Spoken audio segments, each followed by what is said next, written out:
नमस्कार प्रिय दर्शकों, श्री जगन्नाथ सबके ऊपर अपनी कृपा बनाए रखे। तो दोस्तों, आज की इस वीडियो में हम हथेली में उठे हुए गुरु पर्वत के बारे में बात करेंगे।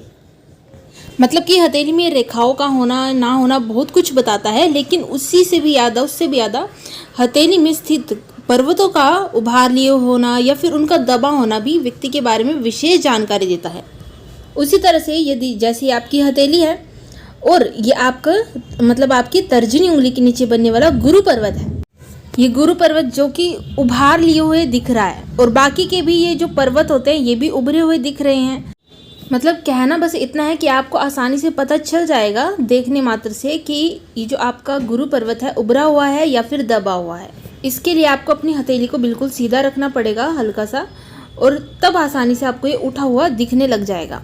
तो यदि आपका बृहस्पति पर्वत उठा हुआ है यानी कि विकसित है, तो व्यक्ति देव तुल्य गुण वाला होता है। ऐसे व्यक्ति दूसरों की सहायता करने के लिए तत्पर रहते हैं। ऐसे व्यक्ति विद्वान, स्वाभिमानी, न्यायी और अपने वचनों का निर्वाह करने वाले होते हैं। कठिन परिस्थितियों में भी ये विचलित नहीं होते। वे लोग सामने वाले व्यक्ति को शीघ्र ही प्रभावित कर लेते हैं अपनी ओर और अपने अनुकूल बना लेते हैं। ये हमदर्द, धीर स्वभाव वाले होते हैं। इन पर विश्वास भी किया जा सकता है। ये दूसरों के लिए भी अपना काफ़ी कुछ त्यागने के लिए भी तत्पर रहते हैं। इनकी विचारधारा सार्थक और ये आस्तिक होते हैं, बुद्धिमान भी होते हैं और अपने मान सम्मान का ध्यान रखते हैं हमेशा। वहाँ ये दूसरों का भी पूरा मान सम्मान का ध्यान रखने की कोशिश करते हैं कि इनकी वजह से दूसरों की कोई इंसल्ट ना हो। ये मुक्त हृदय, उदार और त्यागी होते हैं।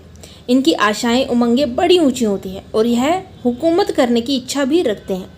ऐसे व्यक्ति तेजस्वी, भाग्यवान, उदार, धर्माचार्य, अध्यापक, उत्तराधिकारी, राजनेता, राजदूत, डॉक्टर, लेखक, मतलब कि फिलासफर और ज्योतिषी देखे जाते हैं।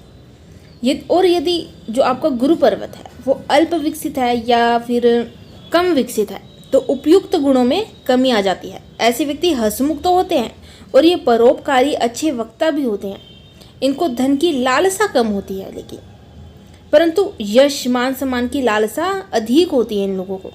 ये स्वतंत्रता प्रेमी होते हैं, मतलब कि आज़ाद रहने वाले।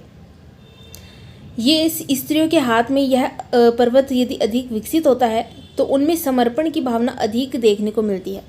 और यदि गुरु का पर्वत अधिक उभरा हुआ है, मतलब कि बहुत ही ज़्यादा उभरा हुआ है, तो ये शुभ नहीं माना जाता। तो ऐसे व्यक्ति स्वार्थी हो जाते हैं, अविश्वासी हो जाते हैं, क्रोधी, धूर्त और अपव्ययी हो जाते हैं, और इन पर विश्वास भी नहीं किया जा सकता। ऐसे व्यक्ति कोई भी जिम्मेदारी नहीं लेते और ना ही कोई कार्य जिम्मेदारी से निभाते हैं। और यदि किसी स्त्री की हथेली में गुरु पर्वत की ऐसी स्थिति हो जाए, मतलब कि बहुत ही ज़्यादा उभरा हुआ गुरु पर्वत हो जाए, तो वह पर पुरुष गामिनी भी हो सकती है। पुत्र की अभिलाषा के कारण कोई भी निकृष्ट कार्य कर सकती है। और यदि ये गुरु का पर्वत इतना बड़ा हो कि वह मंगल क्षेत्र तक, जैसे कि ये आपका गुरु पर्वत है और ये उसके नीचे बनने वाला शुक्र और गुरु पर्वत के बीच में बनने वाला मंगल पर्वत, इसको अंदरूनी मंगल पर्वत कहते हैं।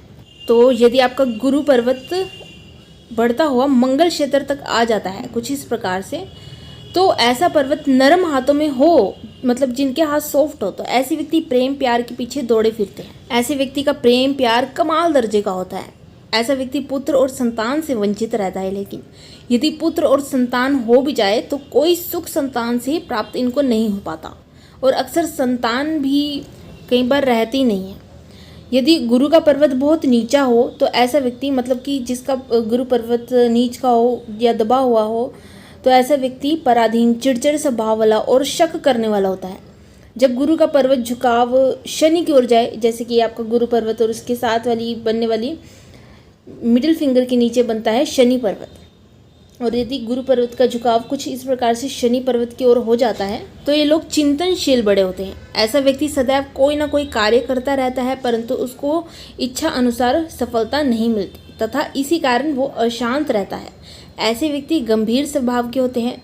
गुरु पर्वत का अत्यधिक विकसित स्वरूप व्यक्ति को अहंकारी बना देता है, मतलब कि गुरु पर्वत का बहुत ही ज़्यादा उठा होना व्यक्ति को घमंडी बना देता है, और गुरु पर्वत का अभाव माता पिता की छाया छीन लेता है, अगर गुरु पर्वत है ही नहीं तो। यदि गुरु पर्वत का उभार ऐसा है जितना होना चाहिए, तो व्यक्ति अपने जीवन क्षेत्र में समझदारी से आगे बढ़कर सफलता प्राप्त करता है। इन्हें वैवाहिक और पारिवारिक सुख भी मिलता है। यदि विकसित पर्वत के साथ उंगलियां भी नोकदार हो जाएं कुछ इस प्रकार से, तो ऐसा व्यक्ति क्लासिस्ट और अंधविश्वासी होता है। यदि उंगलियां नुकीली न होकर चौकोर हो, तो ऐसा व्यक्ति निरंकुश और उद्दंड हो जाता है। अब गुरु क्षेत्र पर बनने वाले थोड़े बहुत चिन्हों के बारे में भी जान लेते हैं। तो यदि इस स्थान पर एक सीधी खड़ी रेखा होती है, तो ऐसा व्यक्ति आने वाली घटनाओं को पहले से ही जान लेता है। यदि गुरु क्षेत्र और पर्वत पर तारे का चिन्ह बन जाता है, तो ऐसा व्यक्ति धनी और सौभाग्यशाली होता है। ऐसे लोग विवाह के बाद अच्छी तरक्की कर लेते हैं। यदि पर्वत पर त्रिकोण का चिन्ह बन जाए, तो ऐसा व्यक्ति उच्च पद को प्राप्त करता है। यदि गुरु पर्वत पर त्रिशूल का चिन्ह बन जाता है, तो ऐसा व्यक्ति धनवान होगा। और यदि स्थान पर गुणा का चिन्ह बन जाता है, मतलब कि क्रॉस का चिन्ह बन जाता है, तो ऐसे व्यक्ति का विवाह धनी और कुलीन परिवार में होगा।